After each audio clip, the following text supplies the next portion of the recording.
Hi, I'm Daniel Aaron Dilger of Roughly Drafted Magazine, and this is the video segment number 4 of 10 Myths of iPad. This is looking at people who think that the iPad was overhyped and under-delivered. Most of the people that didn't really see the point of the iPad didn't see the iPad. But even some of those, many of those, in fact, it seems like almost all of those media people who were in attendance at the iPad event last week came away thinking that the iPad was overhyped and under-delivered. It's interesting that they would say that because they didn't say that about any of the other products that were overhyped and under-delivered. You have Michael Arrington's CrunchPad. Michael Arrington hyped the fuck out of it, suggesting that it was the way things would be in the future. Turns out he couldn't even get it finished. Not only could he not meet the price and the specs and the features that he wanted to do, but even his dream of having kind of this open source technology sharing thing kind of was taken away from him, and he was so mad he sued the company that actually did the work.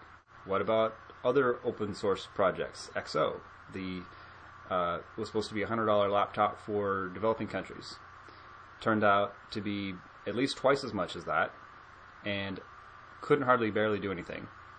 And it rejected, Steve Jobs offered to put Mac OS X on it for them, and they said, no, we want GPL all across the board. We want it all to be like Linux, completely open so that, kids in developing countries could rewrite the kernel. And it turned out it failed so badly that they were ready to license Microsoft's platform, which is not open on any level, right? In terms of being able to technology sharing and being able to modify it. Palm's Folio, remember that? They came out with it, showed it was going to be this great new way to harness. It was running Linux. It was supposed to be kind of a little laptop thing. They couldn't even get it to market. They decided to cancel it beforehand. It was just too out of control project. Microsoft's Courier. Microsoft came out with pictures of a device that looked like kind of a tablet, had a stylus for writing on one side, the other side was supposed to be somewhat touch-oriented or whatever. Complete pipe dream. Doesn't even suggest what price it might be at. It's never going to get delivered. Microsoft came out at CES this year with HP's Slate computer, which was basically a tablet running a web browser, and Windows 7. And wow, isn't Windows Vista 7, isn't that just something that consumers are clamoring for? Because does it offer anything that is good on a tablet computer? The latest one is from Google. They're coming out with this Chrome OS Google version of the iPad. And pundits are already jumping all over it, saying, oh, this is an iPad killer. All it does is browse the web. It doesn't have any of the features of the iPad. It doesn't present any kind of clever user interface. That's something we haven't seen before. It isn't familiar to millions of people. Look at how Apple hyped the iPad. It didn't. Apple executives didn't say anything about it.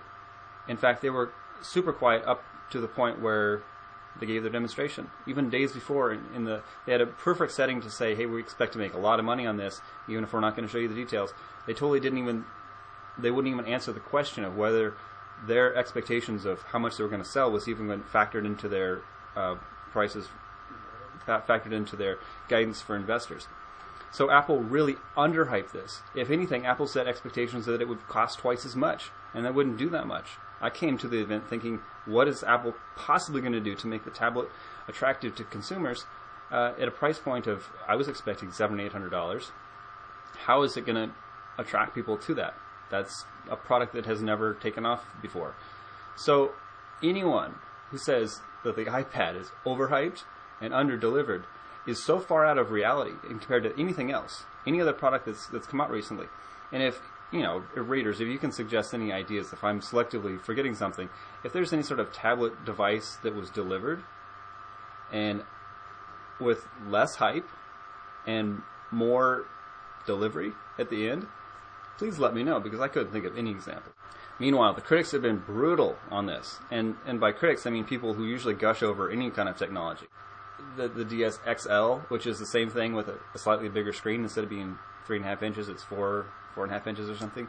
Same resolution. It's a bigger DS. Remember, this is the same company that ridiculed the iPad as being a bigger iPod Touch. It's like, really? Is that your definition of bigger? Because it isn't just a bigger screen with the same resolution. It's a much larger resolution screen that's completely set to a totally different user environment. It has an incredible range of new capabilities in it, obviously. just because you can put both hands on the thing instead of a small iPod Touch. The kind of ridiculous talk about the iPad is so over the top. It's just blowing my mind. John Stokes came up with a table of features that he thought were important in mobile devices and checked off what the iPad delivers, what today's iPhones deliver, or today's smartphones deliver, and then also what other tablets that are expected this year are expected to deliver. The problem with his checklist is that it abstracts very different things together. So one of the things was whether it runs Office apps.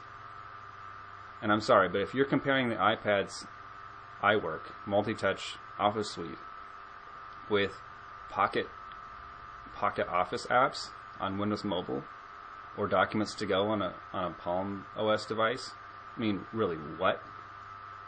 Maybe running Google's web-based docs on an Android pad? I mean, come on. This is ridiculous. One of the things that Dr. Ernie said about it, he talked about reducing features to a series of kind of checklist broad categories. It's kind of like reducing the experience of eating chocolate to a series of chemicals that you're putting in your mouth. So I thought that was pretty clever. He also made a comment I saw in his Twitter feed about all the hate on the iPad. It's kind of reminiscent of Yoda's comment that hate comes from fear. Clearly, there's a lot of fear here about Apple and its ability to revolutionize this, because a lot of people are really hurt about having to give credit Apple for having to credit Apple ever for anything. For example, if you look at Engadget's review, they lined up several editors. There were like a dozen editors that were all talking about it. So it wasn't just one person's opinion. Some websites will have different people on, they'll each kind of give a different perspective. But pretty much across the board, everyone used words like unimpressive, a huge letdown. It was interesting in certain ways, but certainly nothing groundbreaking. It's like, what would need to break the ground for you people? Because the kind of things that they're excited about in other categories, for example, the Zune HD, they talked about, just were blown away by the fact that it had this OLED display that Microsoft had to demonstrate in a candlelit room. That's not groundbreaking. That's something you can't use outside. It's just so ridiculous. It's just off the hook. A lot of people have been upset about, and this is going to be another myth article, but that it doesn't run Mac OS X. And it's like, really? You're upset that it's running the iPhone OS because the iPhone OS isn't sophisticated enough?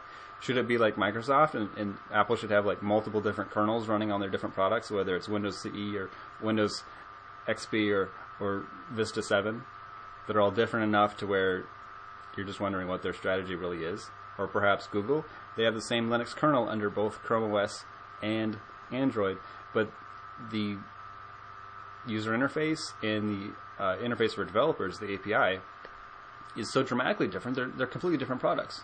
They're completely targeted at different sorts of things. There's enough overlap to be confusing, but not enough overlap to that if you're familiar with an Android device, you couldn't move to a Chrome OS device. It's not the same thing at all. One is web-based, the other is basically a modified Java. And there's no similarity in the operating environment or in the development tools or really anything. Mark Stevens, who writes as Robert X. Cringely, or I. Cringely, tried to compare the iPad to the Segway. What comparison is there? Is it held up by laws that you can't ride it on the sidewalk so that no one's going to need it? Is it crazy expensive? Is it something that looks kind of stupid? So we're on myth 4 of the 10 myths of iPad. Come back tomorrow and watch the next one. Thanks for watching, and thank you for your feedback and suggestions. I'll try to put some of that into use. And be sure to check out the Roughly Drafted page on Facebook if you're on Facebook. It's not your typical comment section with a bunch of kids and grumpy old men being frustrated. It's a bunch of smart people, and they're saying like intelligent things and putting in citations to other articles. And so come and share your own ideas and tweet this around and be interesting. All right, thanks.